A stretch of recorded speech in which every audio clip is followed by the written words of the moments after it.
Okay, it's recording. Good evening, everyone. I'd like to call to order the LFUCG Ethics Commission special meeting of November 6th, 2024. Good to see you all.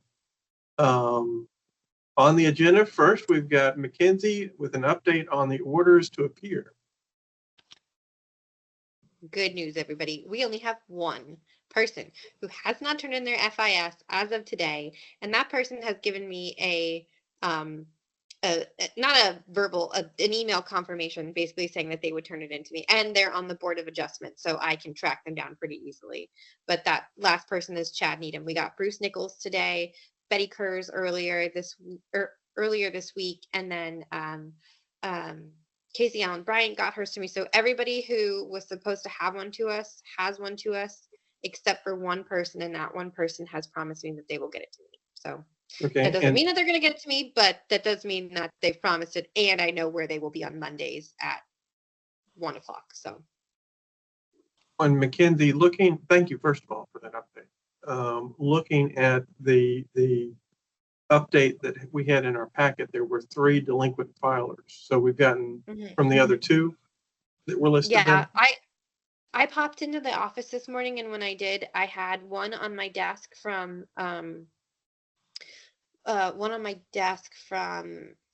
Casey Allen Bryant, and she also emailed it to me. But I have one on my desk from her. And then Michelle let me know after I left today that Bruce Nichols stopped by and had his notarized and turned his in. So it's there. Okay. And we got Larry Roberts. Mm-hmm. Oh, no, Larry, I'm sorry. We have 2 then, because Larry is the other person. Abby had called him a couple times back during the summer, and they had been back and forth.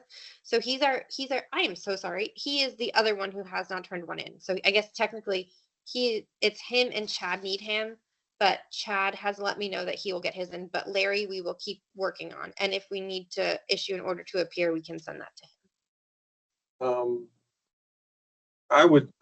We're getting to the point that I think we probably, unless someone suggests otherwise, I think that we want to go ahead and have an order issued. It's been some time.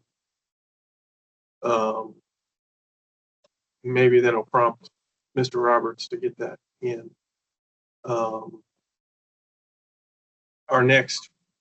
We've got to schedule our next meeting. But certainly I would entertain a motion to have an order to appear for Larry Roberts for the delinquent financial interest statement to appear at our next regular meeting. That would give him sufficient time to get that in. So moved. Do I have a second? Thank you, Dave. Laura with the second. All in favor? Aye. Aye. Any opposed? And what we'll do is, again, once we set whatever that regular scheduled meeting to be, that would be the date Mr. Roberts took. Mackenzie, thank you. Next on the agenda is approval of advisory opinion 2024-007. This is one for which confidentiality has been waived. It was part of everyone's packet for today's meeting. Did everyone have an opportunity to review that?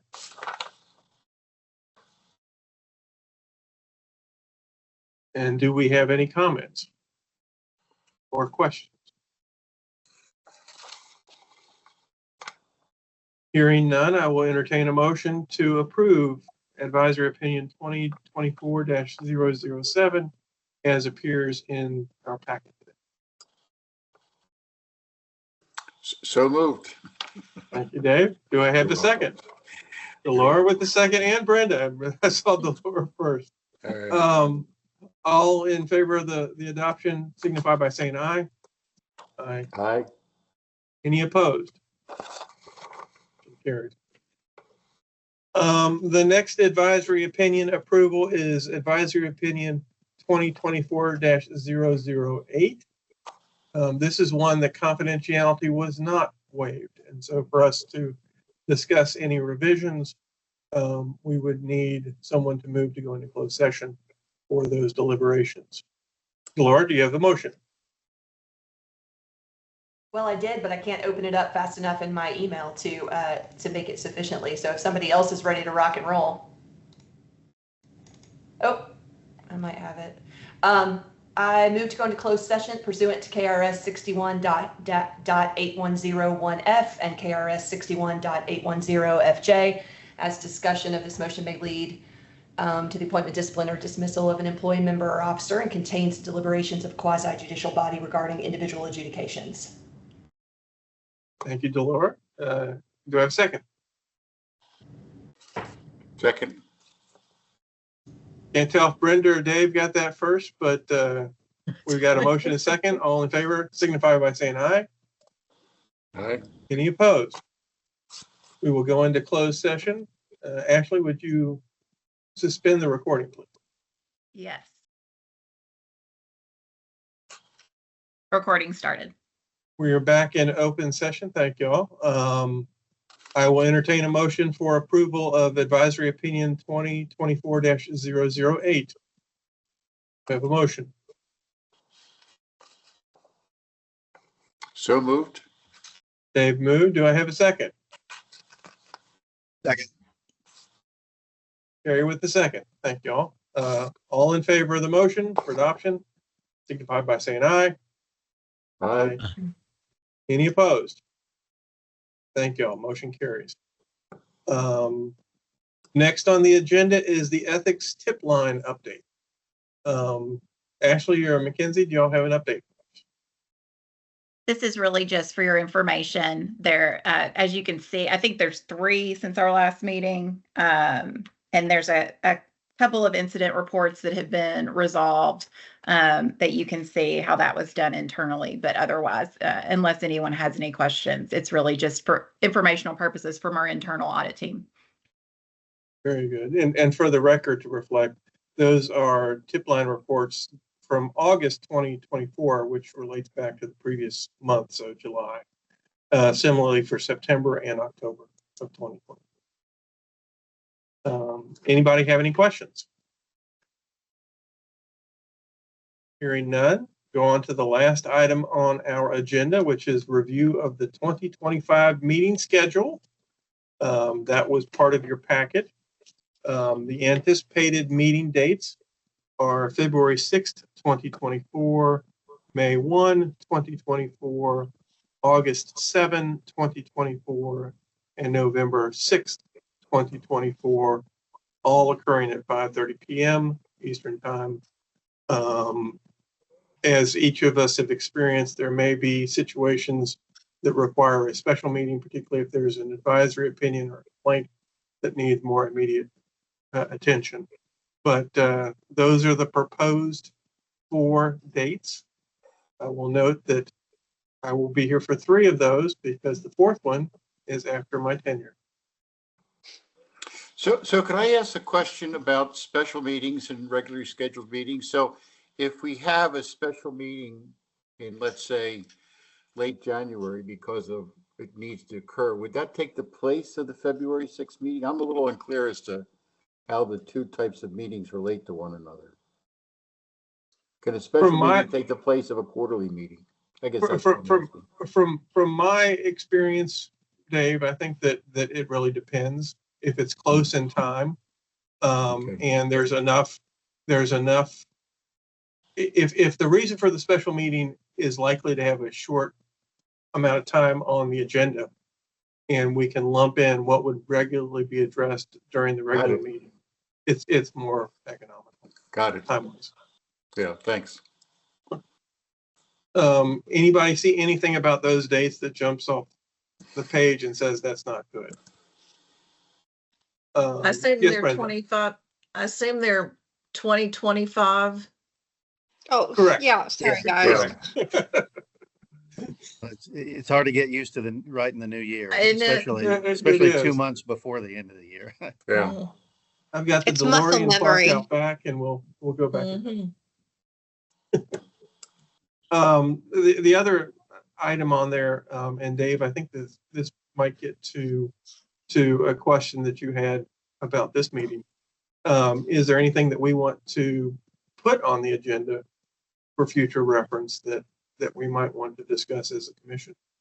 And I know one of those, Dave, and I'll let you speak to that, was looking at the current iteration of the Ethics Act and whether or not this commission wants to make any recommendations to City Council about changing that, and possibly looking at our jurisdiction versus other groups.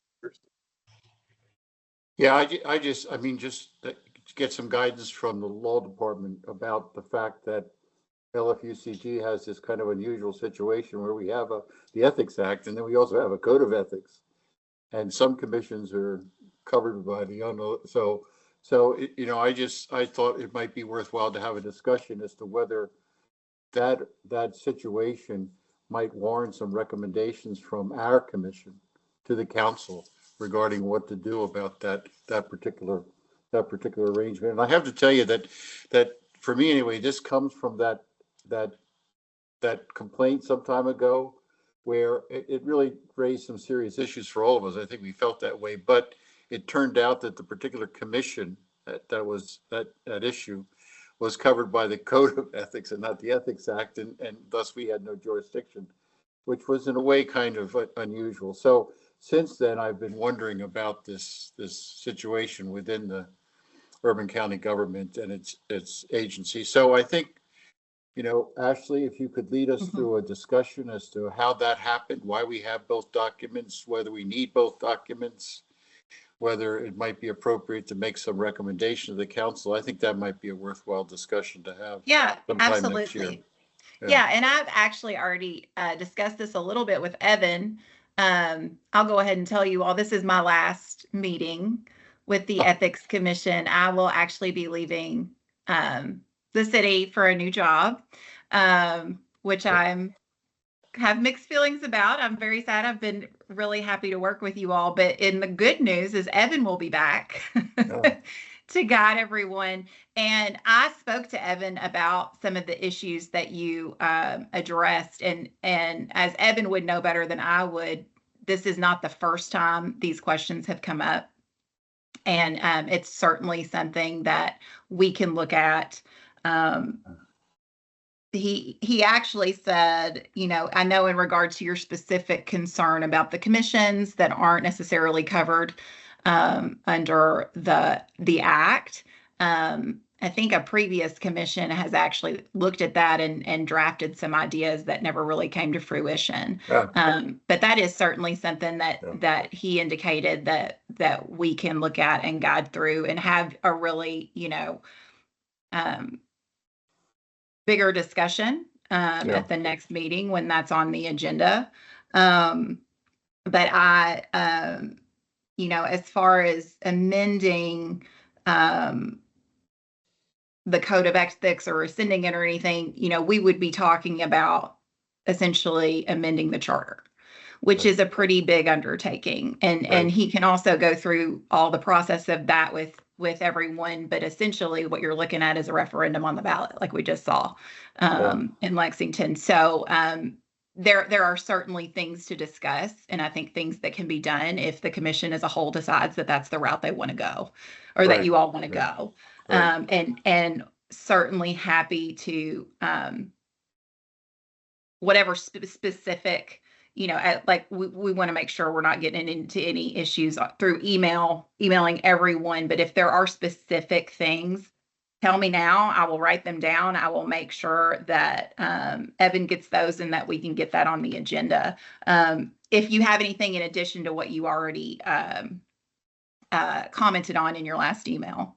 But if that's it, then we can, we can address those. And, it's, if the charter would be at issue, then I think we probably could figure out some workarounds.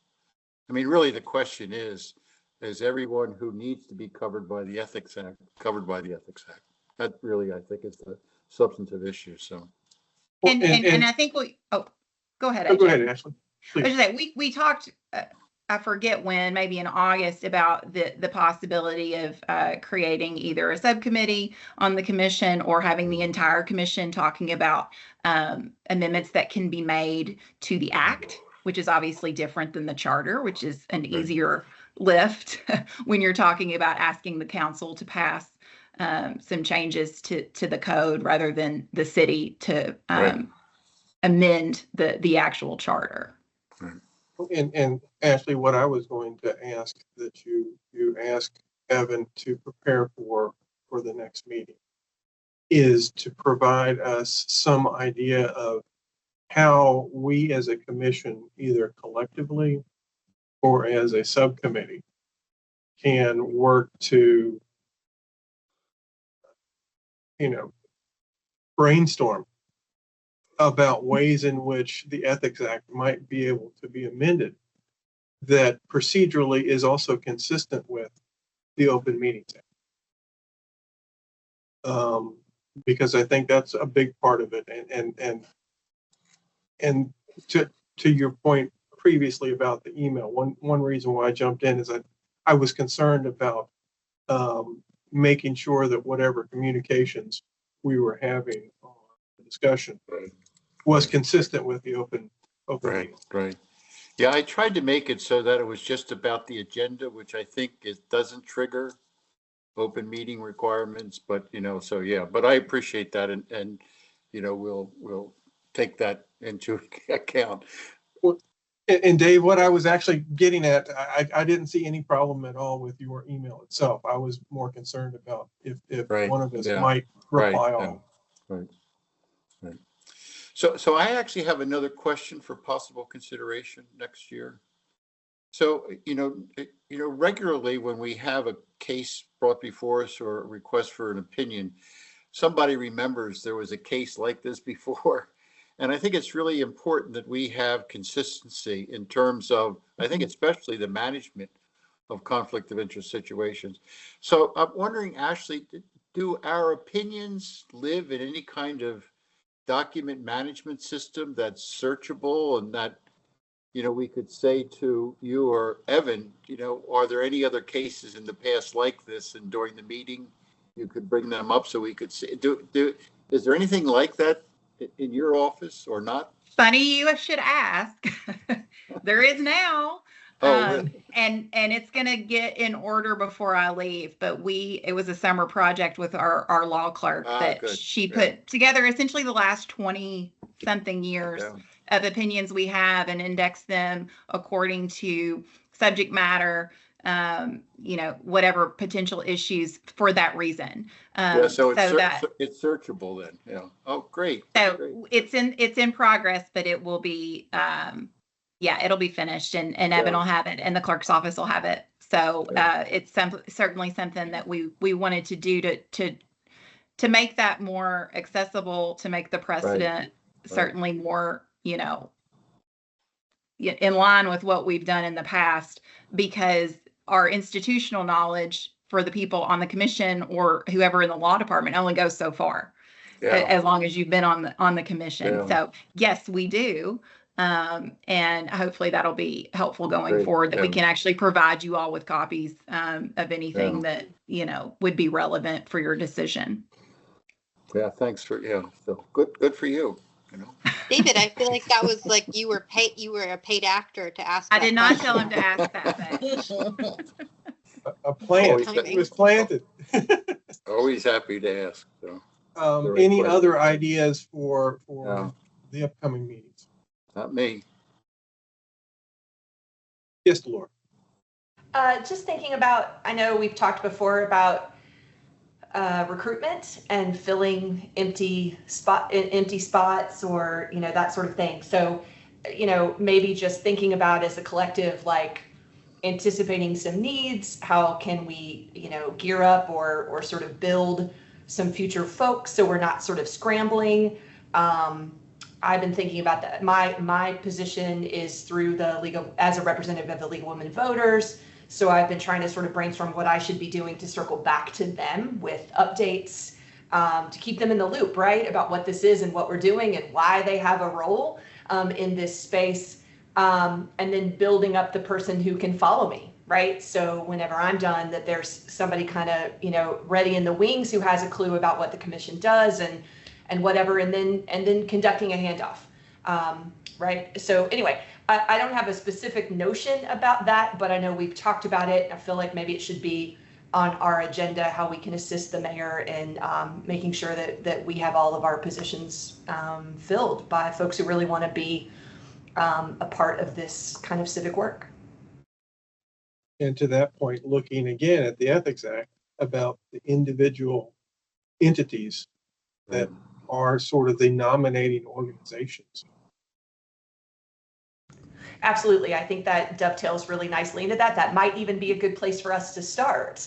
Right? As an easier, quote unquote, she says and jinxes it, easier discussion than some of the rest of the substantive law bit. That might be a good place to get us rolling. Good idea, both David. Anything else?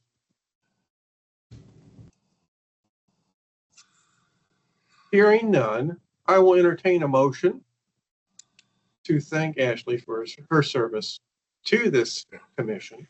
So moved. And wish her the best of luck in the Thank next you. adventure. I appreciate that. It's been wonderful working with you all, truly. Good luck to you. Thank you. So Best do I wishes. have a motion? Yeah, so moved. I've got a motion and a second in the same breath. So all in favor, say thank you. Thank you. Thank you. Any opposed? Thank you. Are we allowed to vote to oppose her leaving? Is that within our? Because I think that would be unconstitutional. Well, that never stopped anybody before. This is true. This is true. I will entertain a motion, hearing no further business. I will entertain a motion to adjourn. And this will be the last meeting of 2024. So before we depart, I wish you all happy holidays. Don't jinx it. Hopefully this is the last meeting. the last currently scheduled meeting of the Ethics Commission. So I will entertain a motion to adjourn. So moved. Carrie's moved. Do I have a second? Second. All in favor? Good night. Aye. Night, y'all. Happy holidays. Stay safe.